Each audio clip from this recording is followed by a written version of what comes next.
Yeah.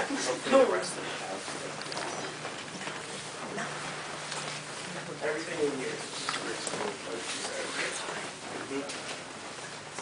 Yeah, we got a large group, guys. Don't be shy. Pack it in.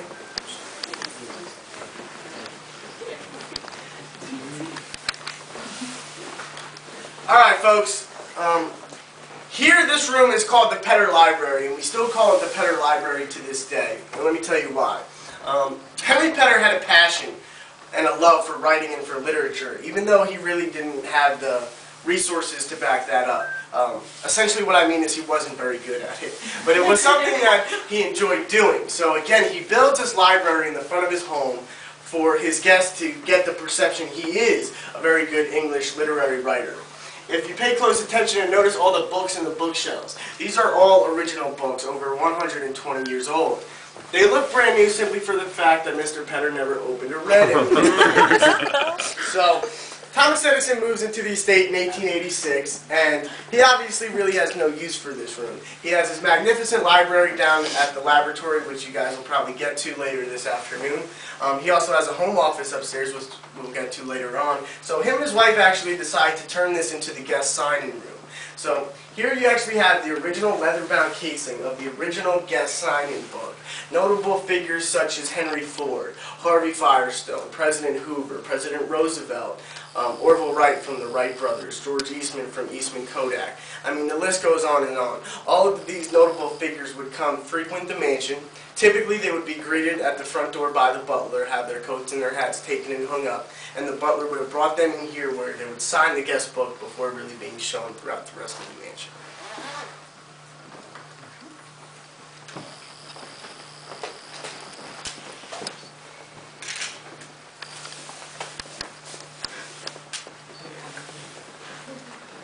Is this the ugliest furniture you've ever seen?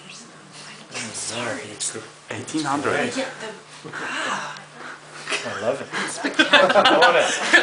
my whole home. Kitchen.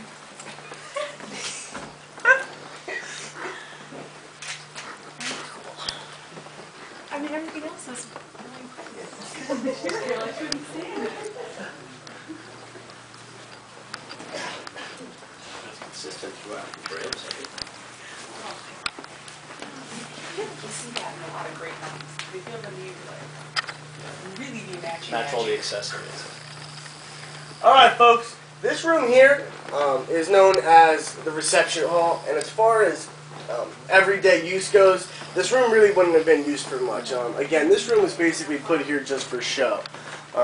You'll see the portrait of Thomas Edison hanging on the wall at the age of 72, and directly across the way you'll see a portrait of his son Charles Edison.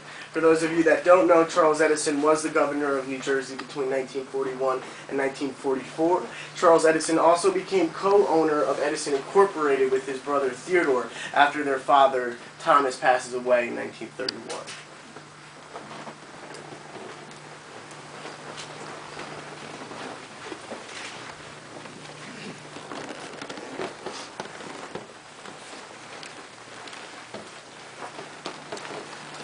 Now, moving along, we come to what's known as the reception room. And this is typically where Mina and Thomas Edison would have greeted their guests after coming into the mansion. Typically, again, they would be greeted at the front door by the butler, be taken into the guest signing room where they would sign the guest book, be brought through the reception hall there to the reception room, where Mina and Thomas would greet their guests, offer them tea and cake. Mina was also a very good musician. She was a very good organ and piano player, so she was often seen in here entertaining not only her guests but also her children, specifically during the holiday season, by playing music on the organ. Now, the room directly behind you, it's kind of tight, so you guys might have to take turns shuffling in and out. Is that Mina? No, that is Madeline, their first child. Speaking of Madeline, we go to the room behind you, which is known as the drawing room, and it's actually the most formal room in the home. And what I mean by that is that room is only used for very rare and special occasions. Madeline, their first daughter, was actually wed inside of the drawing room. Thomas Edison's private wake in 1931 was also held inside of this drawing room as well. So Again, this room was only used for very special occasions, celebrations, maybe when VIP guests would be here visiting the mansion. But typically, about 75% of the time, these pocket doors here would have been shut. And as far as everyday use, not much activity going on in there. What's that thing in the very back corner there? It's a sheet music holder. It holds sheet music. How old was he when he died? He was 84. And what about Mina? Did Mina have that? Yeah, she lived till 1947. The rugs, I was actually going to get to the rugs.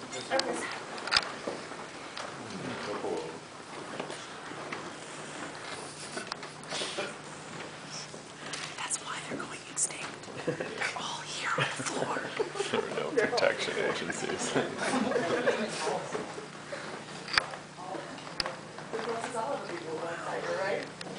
That's cool.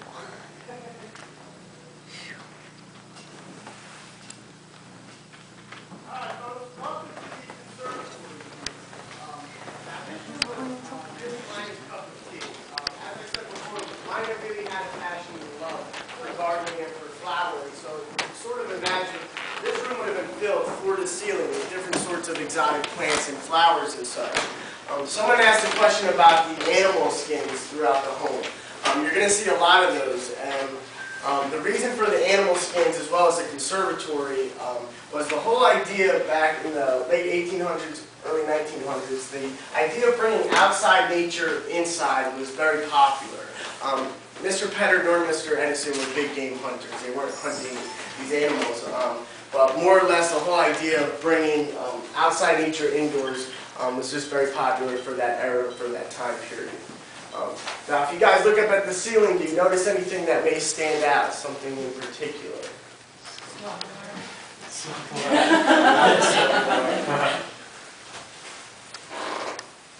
Come on guys, brainiacs. Do you guys notice anything on the ceiling that might stand out? Light bulbs. When the house was originally built in 1880, there was no electricity inside the home. It was all strictly gas. Now, of course, Edison moves in 1886 and obviously wants to put to use his invention of his incandescent lighting system. And it takes him about 2 years, and what he does was he runs what's known as a direct current, DC, which at the time was basically one big thick copper wire that actually ran underground from the home here down to the laboratory to an enormous direct current generator, which essentially electrified the home. Now, when he initially did this, the fellow residents here in Llewellyn Park frowned upon it. They weren't very happy about it, being that electricity was really in its infancy, and pretty much they were scared of the unknown, more or less, when in fact DC electricity is probably 100 times safer than gasoline powered houses were back then. So it takes them a bit of getting used to around 1890 when Thomas Edison actually begins to put electricity in the rest of the homes here in Llewellyn Park. So Llewellyn Park was actually one of the very first residential communities in all the United States to actually have electricity. These light bulbs are from that time? No.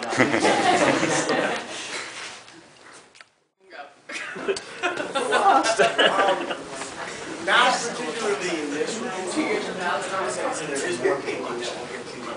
Like you stopped on the floor. Exactly. That was good.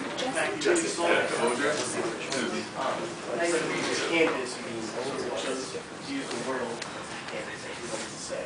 So, all right, folks, welcome to the dining hall. This table is original to the home. Thomas Edison would have sat here directly across from his wife, while his children would have sat on either side. Believe it or not, this table has 9 leaves. This table has 9 extensions, can actually fit up to 30 different people at once.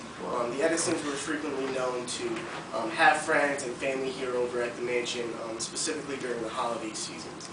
Here we have an original 1902 stained glass Tiffany lampshade. The clock above the mantel is also a 1907 Tiffany clock, as well as a chandelier just above the dining hall table. Now, I keep repeating the name Tiffany for the fact that in the early 1900s, the Edisons and the Tiffanys were actually very good personal friends of one another. So when it came to the decorative side of the mansion, Mina Edison really went to her good friends, the Tiffanys, when it came to the lighting fixtures and small artifacts that she laid throughout the rest of the home. But the stained glass. Where? Over there? No. Those were actually, that stained glass was actually done by a local artist here in the Oranges, Henry Holly Hudson, and he was just a personal friend of his. As we move along,